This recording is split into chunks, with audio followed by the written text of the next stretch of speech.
Good morning, channel friends. So, what do you think about it? It has the right shape for a modern house, a contemporary home, let's say not too large, not like those mid-1800s, 1900s sideboards that are a bit more imposing. Gentle shapes, without too many mouldings, so it could also fit well in a slightly more contemporary home. Well, what can we do with this piece of furniture? Something different, something special, something new, something people haven't seen yet. So today we want to amaze you. We won't use any techniques you're used to seeing, but something different. Don't be misled by the color we will choose to create a softening effect on the furniture, because you need to watch this tutorial until the end to discover the entire technique. Shall we start? Let's go.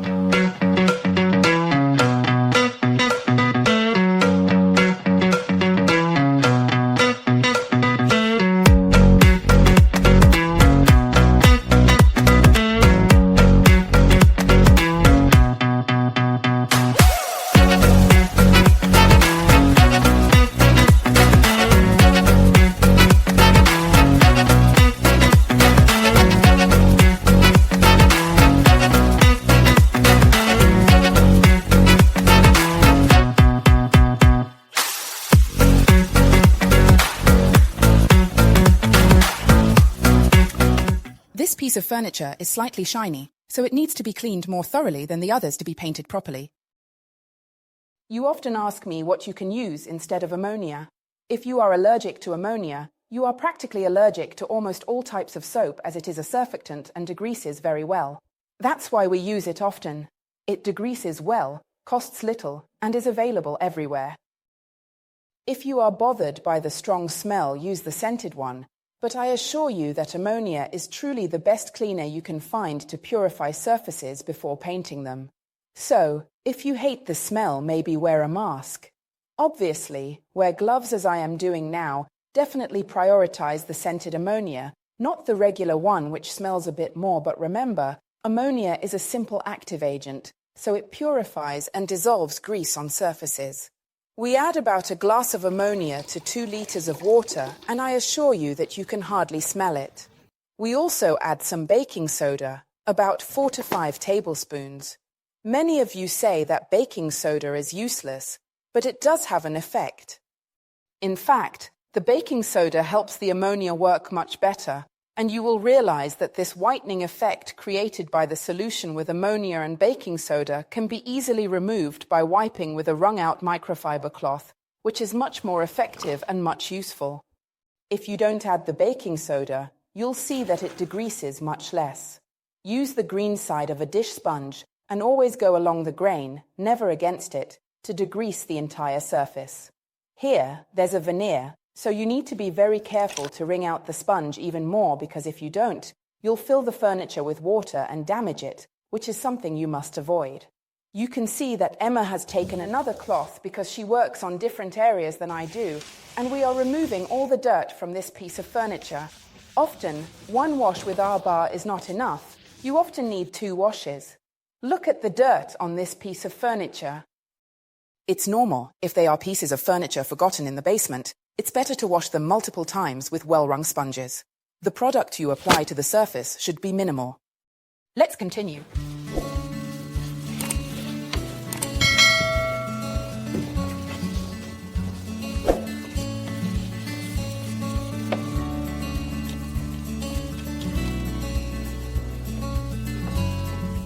We apply Rocher with the Elizabeth brush, an exceptional brush as it doesn't leave many marks, and we apply it evenly over the entire piece of furniture. 2 coats might be necessary as it is quite dark, but a good degreasing, in my opinion, will help the grip of the paint. Let's try. Fantastic! It really covers well. So, a full and pure coat to start with, and we'll see if a second full coat or just some touch-ups will be necessary. Please remember, you should always apply the color in a velvety, even, smooth way, without making drips or smudges, okay? Here you go. I will also paint the back part because I want it to be all nice, precise, and well finished.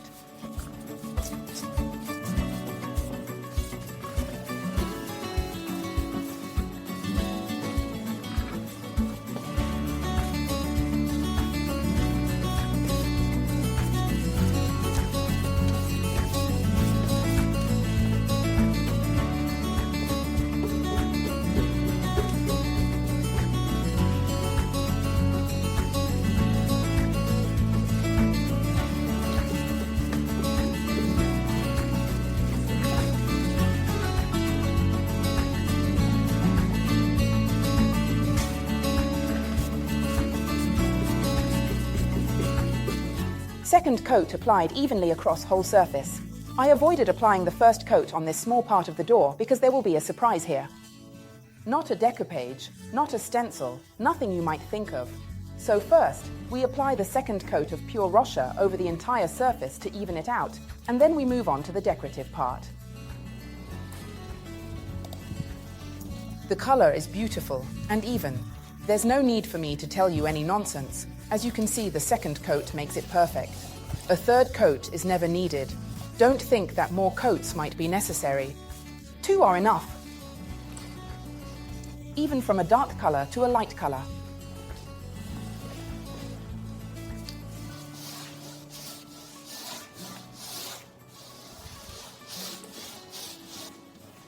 Our project for the cabinet doors, and thus for the actual decoration, starts in a somewhat unusual way.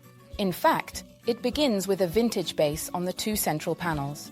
I apply it with the Architetta brush, which is a very precise brush. You see, I don't need to use masking tape because it goes exactly where I want it to, and it works perfectly on the edges as well. Obviously, I will apply 2 coats of color here too. This is just the first one, and the second will be the final one.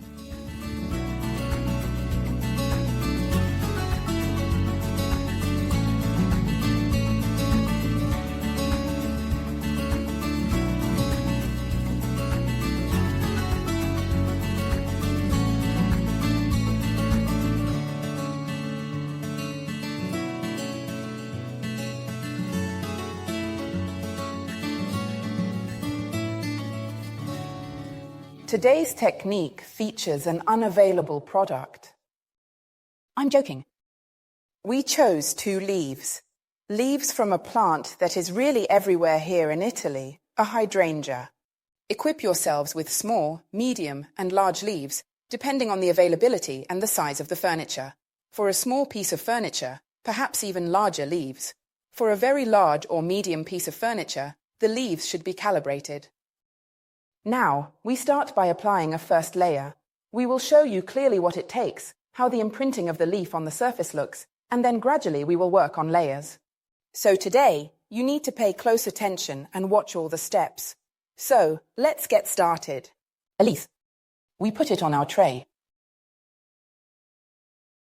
Pay attention to one thing. Nature is unique, and often leaves are also a bit water repellent, so it might not turn out perfectly right away. Do the test first on a piece of cardboard. Do not go straight to the furniture panel. As you can see in this case, for example, the paint is slightly retracting because nature is spectacular and perfect, and the leaf is slightly water repellent. Don't worry because magic will grip. So, after the first coat, wait for a few seconds for it to dry, and then it will stay on the leaf. So, I insist a little more. But I mustn't apply too much paint because otherwise I will smudge with my technique. Once the underside of the leaf is nicely covered with paint, but not dripping, I place it on my cabinet door where I have applied the vintage coat. The first layer will be about placing these leaves in a disorganized way. I will use the microfiber roller because it will help me be very precise, and this is the perfection of nature. Obviously, I need to do this first imprinting as a test to see if I like it, if it turns out well, and now I scatter the first layer of leaves over the entire cabinet door. We are creating a base, a very messy base, but you need to watch everything carefully and pay attention to all the levels. We can also use more than one leaf with different sizes, and to help us, we can speed up the process in this way. Right, Emma, yes. And there you go. Let's continue. Continuiamo.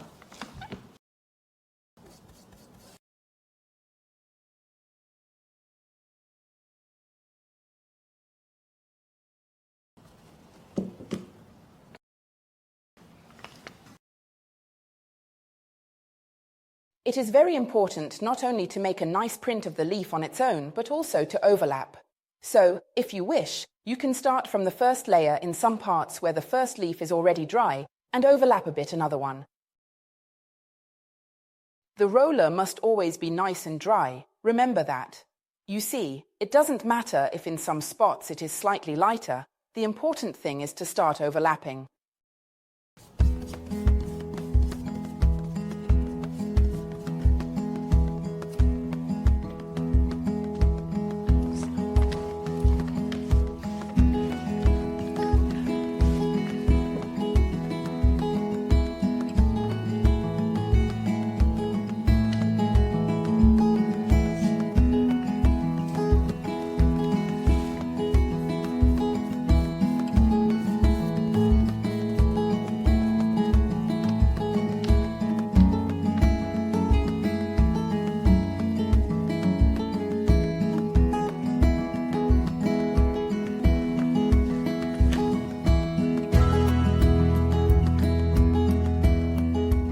This is the first part of the base coat.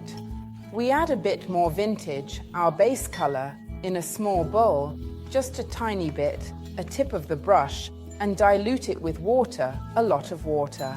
This helps to achieve the desired consistency and ensures that the color is not too overpowering.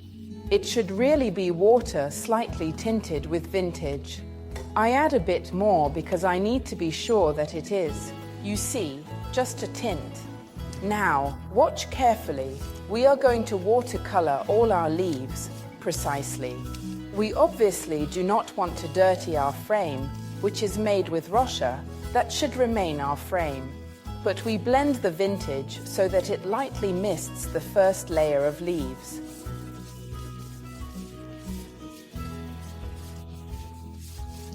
Obviously, we don't use too much water, we don't use too much vintage, and we wait for it to dry gently before applying a second coat. In this way, we will have washed our leaves and we can gently decide when to stop with the dark color.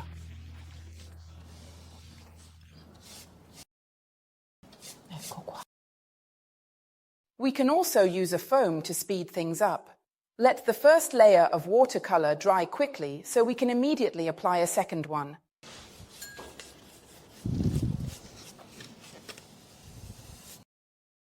Here you go.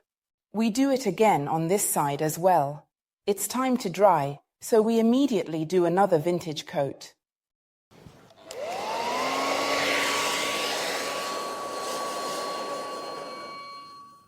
If you feel comfortable for the second coat, you can also use a brush like mine, the Maggie, which is flat, smooth, and obviously releases a bit more color on the surface because it is more even. What is the beauty of this technique? That we have made the overlays with the leaves, as you can see, and those that have been overlaid, therefore added later, remain whiter because they obviously have a deeper finish. Look, it's beautiful. Voilà. Look at the difference between the first coat and the second one, but that's how it should be. The second coat must really be a complete coverage of the first. Now, I will let the first coat dry very, very well and move on to the second layer. Now that our surfaces are completely dry and we have watercolored the first base of leaves, we start to give shape to the project because this was simply a base. We want to give the two panels the shape of the leaf, so if our hydrangea leaf has this shape today, we will give the same shape to the panel. I start from this corner and then widen and narrow at that point. We give this elongated shape to repeat the shape of the leaf. We obviously do the same on the other panel, trying to be symmetrical. So let's work as before and make sure not to skip any steps. Emma, start applying white on the leaves again. We prefer not to create a clear line to follow. We shape it simply by eye. Let's continue with the leaves. We place the first one here. Obviously, I always work with the roller. Hold the leaf firmly, press down enough and voila. Look at how beautiful the overlap of colors is. I gently and carefully expand, and I want all of the leaves to have the same shape in the same exact direction. This particular time I am not just making something random, but I am continuing the shape in this specific way, going upwards and onwards. The leaves, quite obviously, will not always be exactly the same because I need to use a variety of different leaves, but nature is absolutely perfect. They do not have to be completely identical. They are perfect precisely because they are so different. We obviously carry on with our drawing, and we will show you how we finish everything.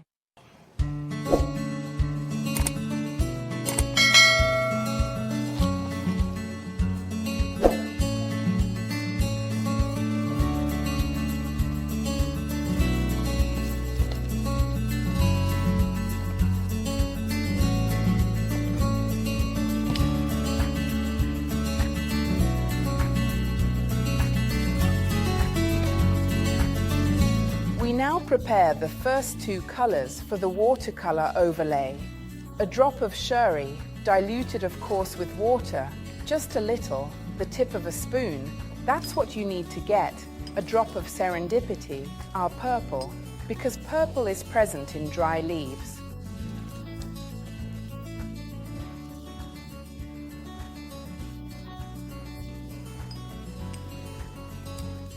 I need very little water, Emma. This will help us to watercolor the leaves that we just made. If you want to blend the colors more with the underlying part, always add a drop of brown. I have it here, and in both cases I add just a tiny bit of brown. This will help me to have two colors that blend even better with the base. Now that we have created our colors, we take a small brush, lightly drain it, and then proceed to paint our leaves, watercoloring them.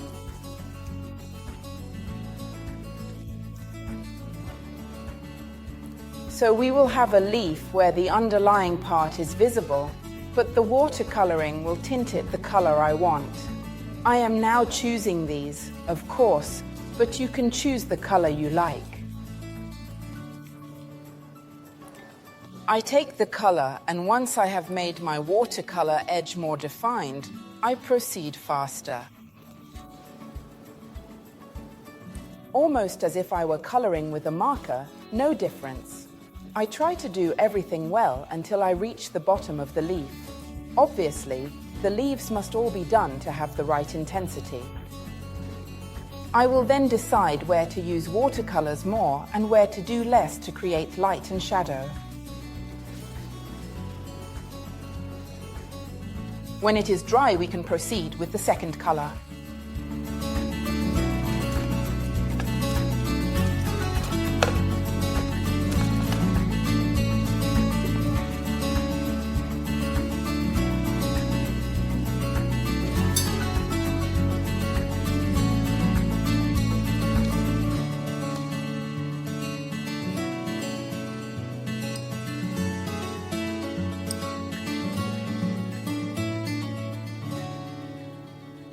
With the watercolored Serendipity, we are going to paint some leaves, those that are higher up for us. So we need to dig in well because you know that the slightly diluted color tends to separate a little, and with a fairly small brush, we are going to antique.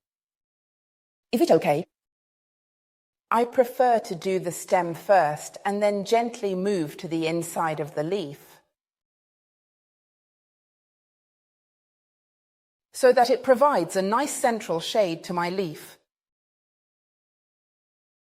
Obviously, it will lighten a lot as it dries, but certainly some leaves will be stronger and more vibrant compared to others.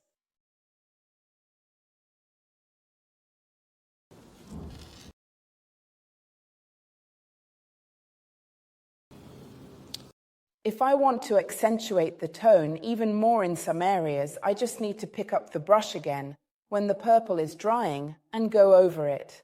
This way, even when it dries, I will have applied more color and the tone will be stronger.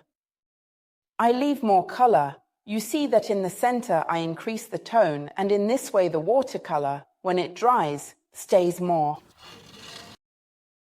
We have let this layer, where we mixed Cherì and a bit of Serendipity, dry well. Now we add the shadows because this is the first decorative part on our background of leaves. However, we create the shadows by using a bit of vintage, so a bit of the base color, and we put it in a small cup. The shadows will also be useful for the other layers, so let's add a bit of vintage and also a bit of Nuit Parisian, because we want this shadow to be darker than the base, otherwise it might get a bit confusing. We can always add more colour later. Emma, can you stir? And of course, I add a bit of water because the shadow needs to be a little more fluid. It shouldn't be sharp. I use a syringe with a bit of water. At least I don't make a mess by adding too much water. This is a 5 milliliter syringe, and for now I've only added 1 milliliter, so very little. I add some more, 2 milliliters. Into 2 TBSP of paint. What do you say? A little more, thank you. Let's stop and try. Show you how I go with my little brush. You see, it is still transparent.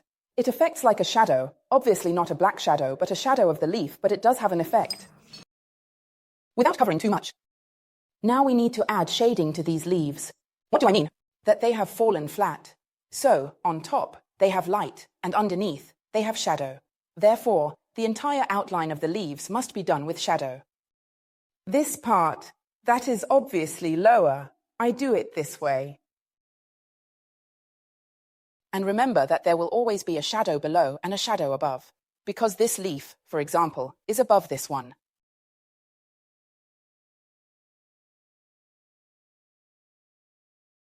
If in some places you can reproduce the shadow pattern, it is very beautiful. The important thing is to highlight the surfaces, so if this one needs to be underneath, the shadow should go underneath and vice versa on top.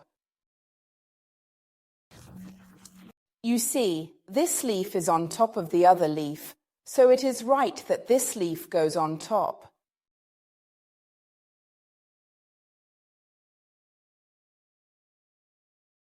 Obviously, we are still early in seeing the final result, but we are starting to add some depth, making it clear what comes before and what comes after. Remember, before moving on to the next step, this needs to be completely dry.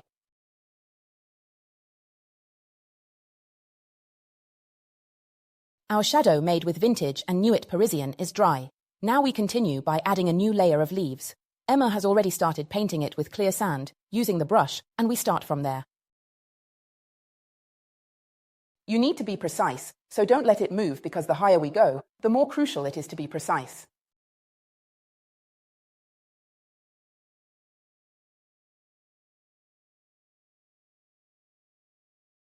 Let's colour this level of leaves.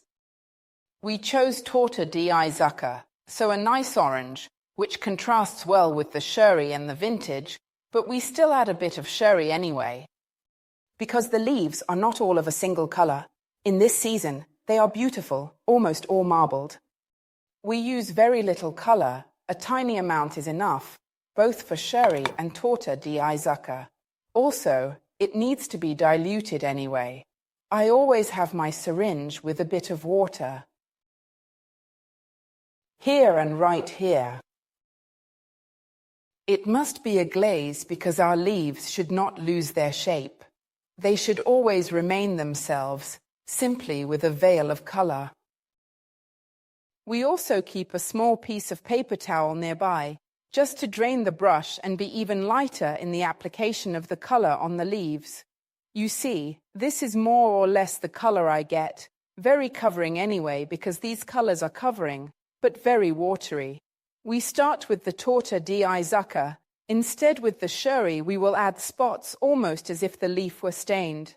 Obviously, this is one of the last ones we did, so we start from the bottom. If you see that it covers too much, please dilute the colour further. If you like it, stop there. Remember that when you first apply it, it might still seem a bit dark, but as it dries, you will see it becomes more translucent because it is absorbed by the surface. Here, I stick to the shape that will come out anyway. I add a little drop of water. Yes, maybe we need it. At least we don't take any risks. Let's drain the brush well so as not to stain too much and continue.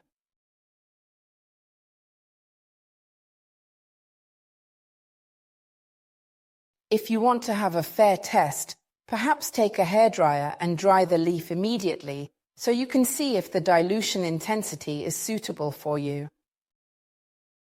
Now, let's finish the leaves, but before they dry, so maybe we'll do 2 or 3. Emma, let's show everyone at home how to do this shading with Cherì, because we actually need the leaf to be quite wet. Well, they can adjust it. They can decide how much color intensity to apply, how much to blend, how to do it. But there are 2 rules. The first is to use the brush with Cherì. And do it when the leaf is still a little bit damp.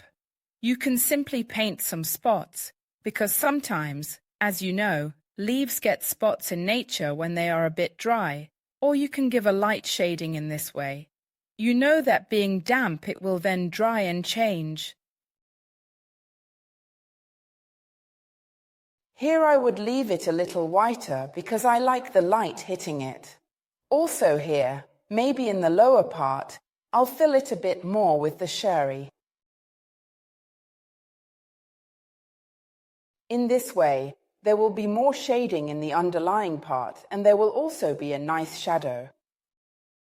And at the top, I trace a bit of the leaf vein which will now open up, and then we can add a few drops, a few tips. This way, it will look much more authentic. If you want to stop the watercolors, to prevent them from getting too messy and giving too much color, place a nice clean piece of paper. You can see that water is automatically absorbed by the paper where it is touched, without pressing down too much. This also prevents the puddle effect. In this way, by gently lifting, you will remove any excess color. These patches that appear when removing the paper are also very beautiful because the whitest part of the leaf comes out, and in my opinion, it is more beautiful. Now let's see how it looks once dry and decide whether to add the lights and shadows straight away. On this level, shadows need to be done so as before we start with a small brush. We found that a pointed brush or a flat-tipped one, but fairly small, works well. We take the same color as before, the vintage with Nuit Parisian, and start shading around our leaves. Remember as well that it is always useful to stay outside of the main leaf, and it is important here too to remember that you need to give it the right shape following reality. The higher you go, the more you need to be careful, because obviously the defects become visible. So now is the time to start being precise. In some leaves, you can see that the petiole is present. If you want, you can also go over it. Where it is not present, we will draw it. Like here, it's missing, I do it. Here it's missing, I do it. Here it is assumed it is underneath, and I do it. Here too. Very light, just to maintain the shape since we will soon be adding another layer. If you want, in some areas you can also give more depth to the leaf veins by slightly highlighting them again. This will help make them more visible when you apply another layer.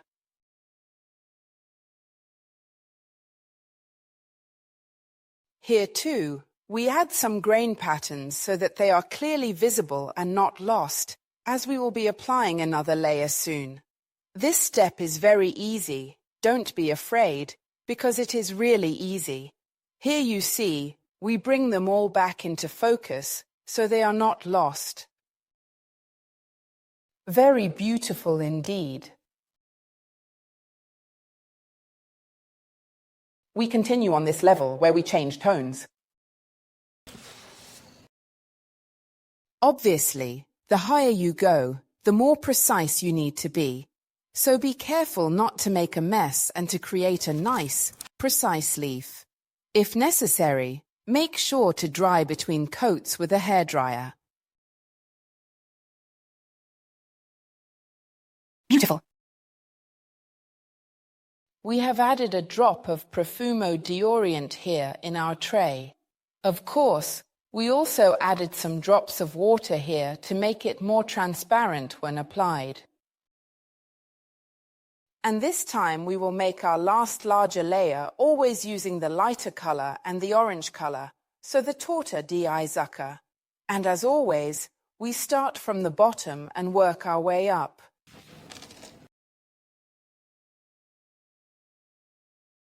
Remember that this marbling effect with the two colors works very well if you do it when the paint is still a bit wet, because otherwise you will need to wet it with a spray bottle and you might end up using too much water. And this way we manage to be more velvety and more transparent. Again, I recommend lightening with the paper because it is essential. To adjust the color you apply, then, of course, we will add the shadows that give a nice depth to the shadows. However, always remember that you also need to manage the color well, so don't apply too much color but adjust it properly. Now I wait for Emma to finish her leaf, which is next to mine, and then I gently use the paper to remove the main part of the color to avoid having too much. Some paper going everywhere. We gently let the excess color be absorbed, and then I remove it. It remains very shaded.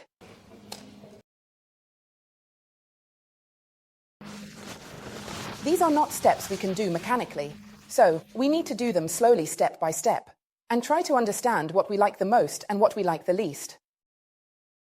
You might prefer it more watercolored or less watercolored. Maybe you would like to add a darker color in addition to ours. Who knows, perhaps some vintage spots, to create rust on the leaves. It's all up to your discretion. We explain the method, and then you do as you like. Let's continue. The shadows on the last yellow layer, the one with Profumo deorient, so the same small glass as before, and off we go. This time, let's use a pointed brush to be a bit more precise. I want a slightly smaller shadow. I don't even insist too much. Honestly, if it leaves a lighter shadow when it dries, I like it. I don't want this shadow to be too sharp. Soon it will be time to bring light to our entire project. So pay close attention to the final step, which will be the light applied with another brush across the entire surface. Here, of course, we will also add some shading in the central part, so we will always paint the center of our leaf adding some shadow, but the final step is important as it gives light to all the layers of leaves.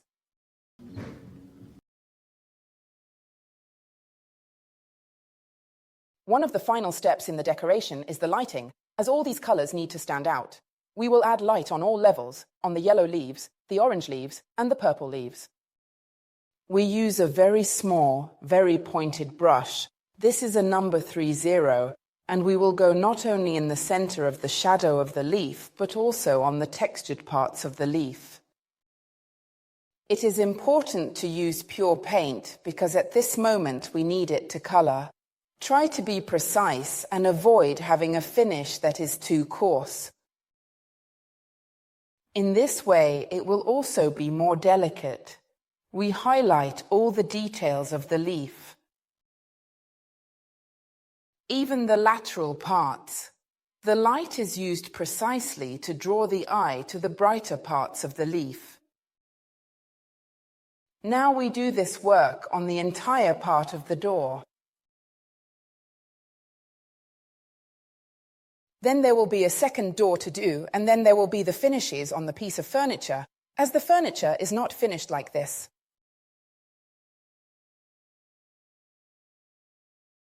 Since the background does not have the white grain, because obviously for us it is a background, we want to antique the entire part done now with the lights, with a bit of vintage and Nuit Parisian very diluted. So I took some of the colour from before, which is here, concentrated, and added another 3, 5, 10, 15 milliliters of water to it, making it almost like slightly dirty water. And look, I definitely apply it over the entire design. But in the lower parts, therefore in the purple parts, I will go over it twice, maybe even a bit more in the orange part, so that the yellow leaves are more visible and deeper compared to the others. This will help us make everything more uniform, so the design will be more homogeneous with the background and not so separated. Now we do this on the entire door. We do the second door, and then we will see the finishes on the furniture as well, because it cannot stay like this.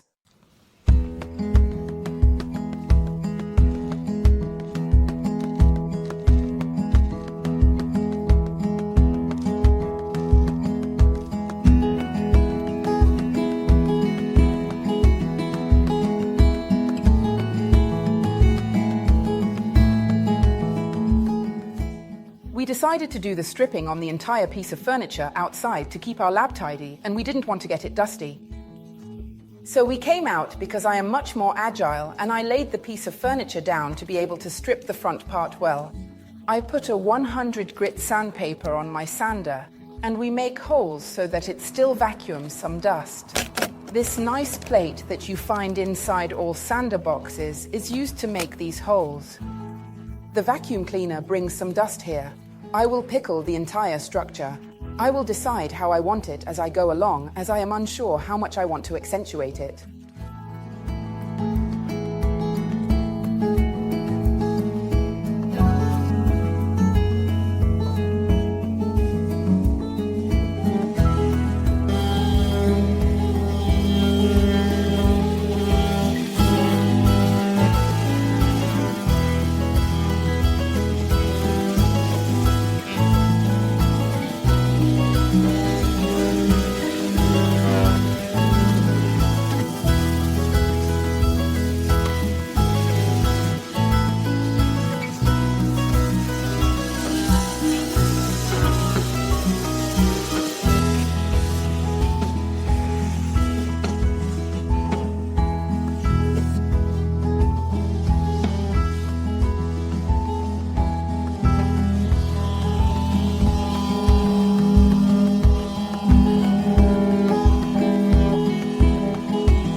A thin layer of neutral wax to protect everything and highlight colors, as the pickling effect will be more visible and colors protected.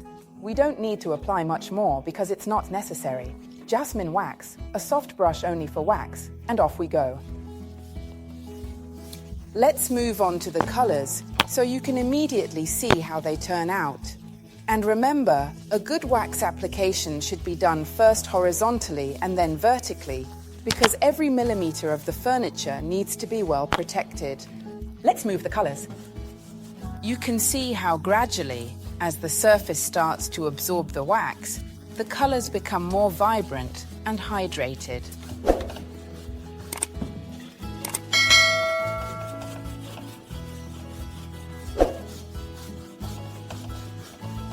It is important to follow this logic, so always apply the wax both horizontally and vertically. This helps us to ensure that no centimeter of the furniture is forgotten.